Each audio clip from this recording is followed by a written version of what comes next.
If you're one of the 68,000 people who Googled fundraising ideas this month, you're probably looking for ways to fund your nonprofit. And I can tell you that most of the information that you're going to find is not fundraising ideas, it's fundraising events, which is by far the hardest and most expensive way to raise money. So I am going to show you what to do instead. So if you're a small nonprofit, or you're a first-time fundraiser, or you've just gotten assigned a fundraising project, you're probably looking for kind of low barrier of entry ways to get funding in the door.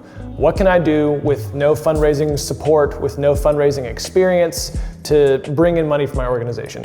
Events seem like super easy, low-hanging fruit. It's like, oh, we'll just have a car wash, or we'll put on a 5K, or even kind of the more advanced ones like a gala. Like we'll throw a party, hopefully wealthy people will come and buy tickets, maybe we'll have an auction. And all of this sounds like it will make money, and in many cases, it does. And that's the pitfall. That's the trap that people fall into, because fundraising events don't not make money. They don't not make money. It's just the opportunity cost of spending your time on them is so much better spent in other ways. It's so expensive. There's this statistic that gets quoted in the fundraising industry over and over. It's from this very specific book called Fundraising. 2 words, by the way, in the comments, is fundraising 2 words or 1? I'll let you debate that. It's by James Greenfield. And he cites the following in his book, that capital campaigns and major gifts cost anywhere from 5 cents to 10 cents to raise $1. Corporations and foundations, which is basically grant writing, costs 20 cents to raise $1. Direct mail can cost upwards of 25-30 cents to raise $1.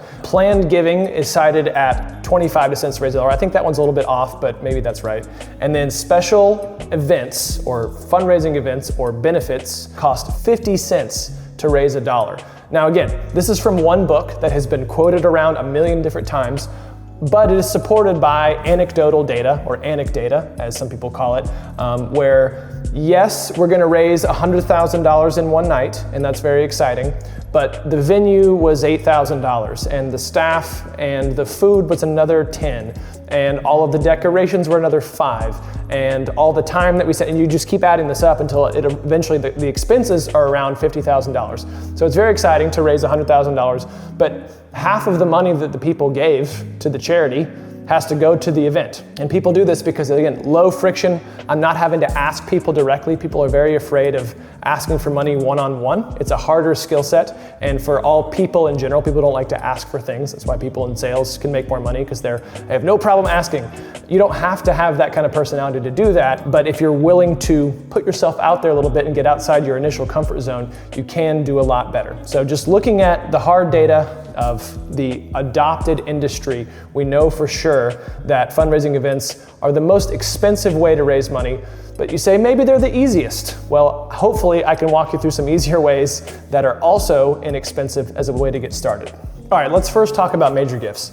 Now, we probably have a video about this in its entirety, so that's probably linked here. You can watch that on how to break this down, but I'll kind of give you the basics and step-by-step how to get into major gifts. As we listed, it's the best time for dollars in terms of your efforts as a fundraiser to support maximum revenue for the charity that you're working for. So, first step is identification. We want to identify who we might be able to ask for money.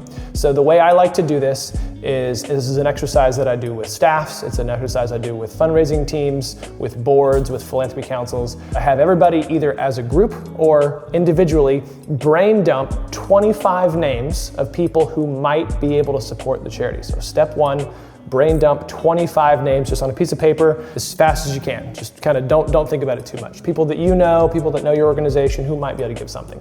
Step 2 is to go through and just kind of on your instinct, circle your top 10 or put a star next to your top 10.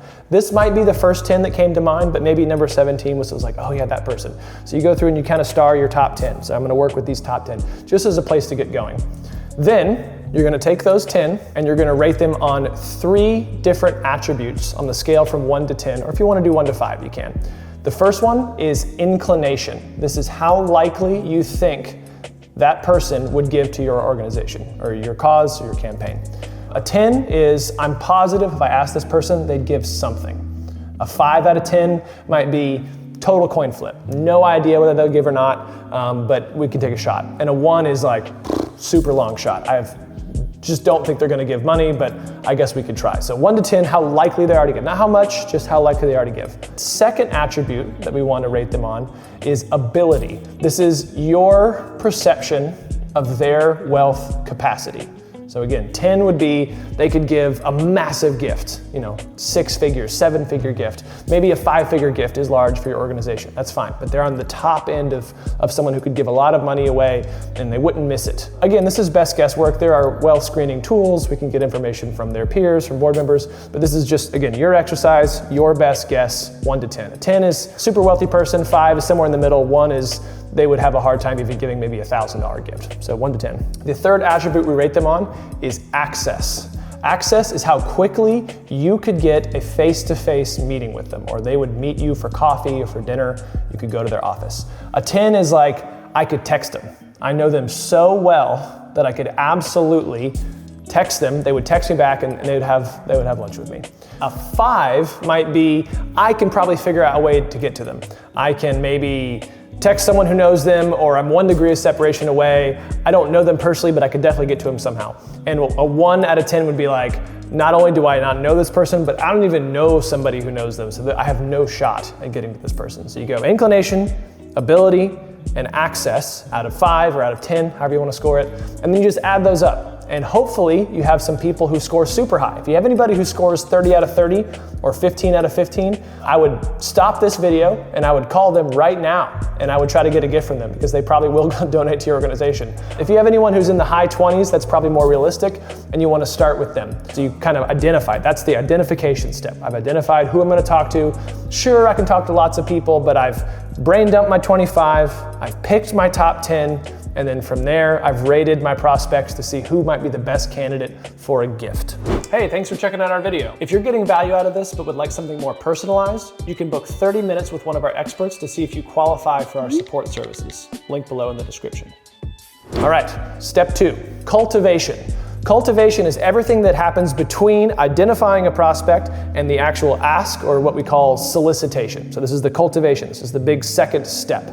This is before I just go up and ask them for money.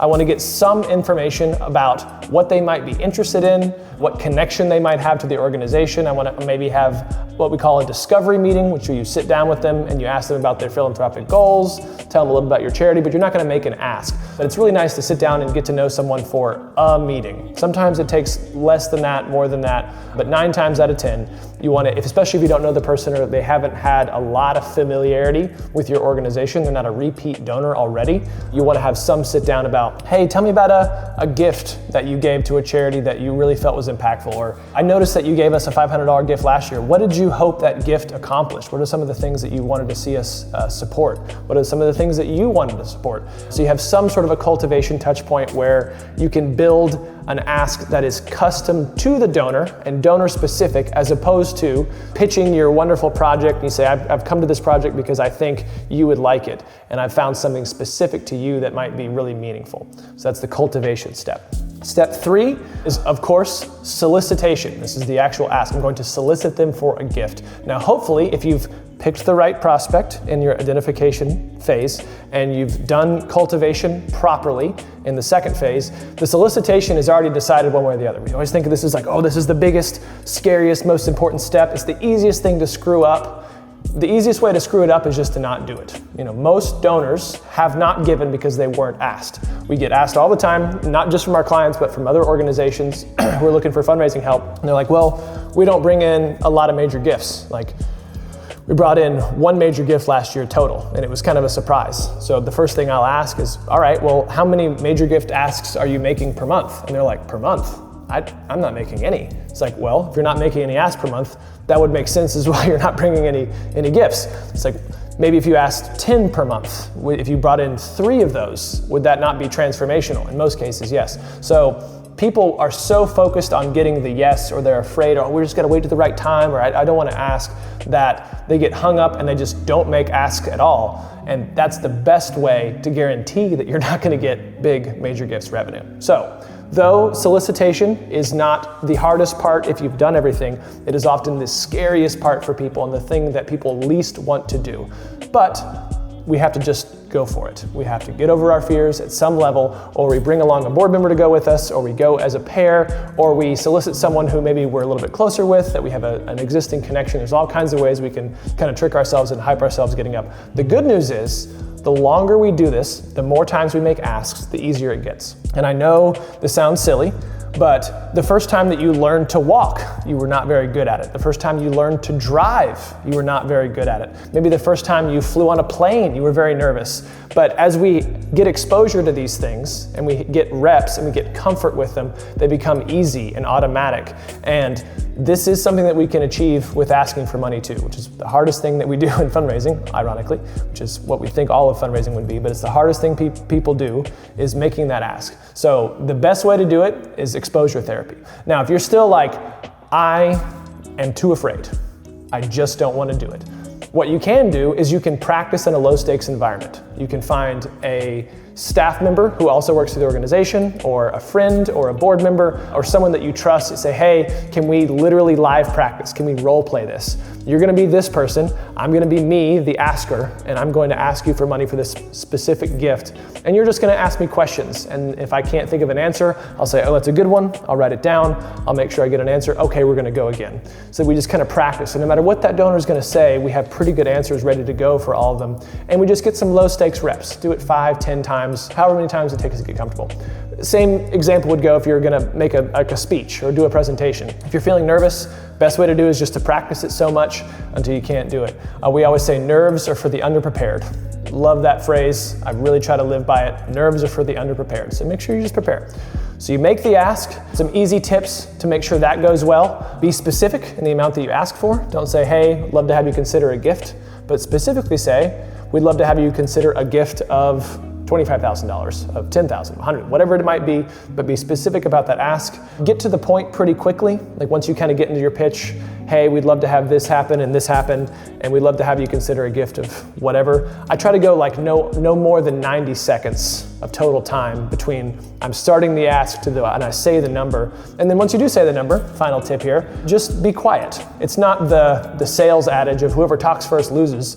You know, generally in an environment where you're working with a donor, you want everyone to win. That's the point, is you're trying to match their excitement and generosity with some cause that you have access to, that you can give them that opportunity. So in theory, everything should go where everyone's happy when it's done. You're not going to try to trick them into it or use some psychology, or it's one of those things where if you can just present the opportunity and be confident and say the number, they're either going to give or they're not going to. But it's okay, because you have 10 other names that you've identified and hopefully 10 more meetings that you've set up, and you're gonna present that opportunity to lots of people. And some people it's gonna be a good fit, and some people it won't. But the fear of getting rejected should not be, hopefully, the reason that you don't get out and take shots. So we kind of walk through that process. There's some other steps after that. There's stewardship, which is all the cultivation that you do after that. But just in terms of today's video, where we're kind of condensing this into a quick explanation, those are the steps for major gifts.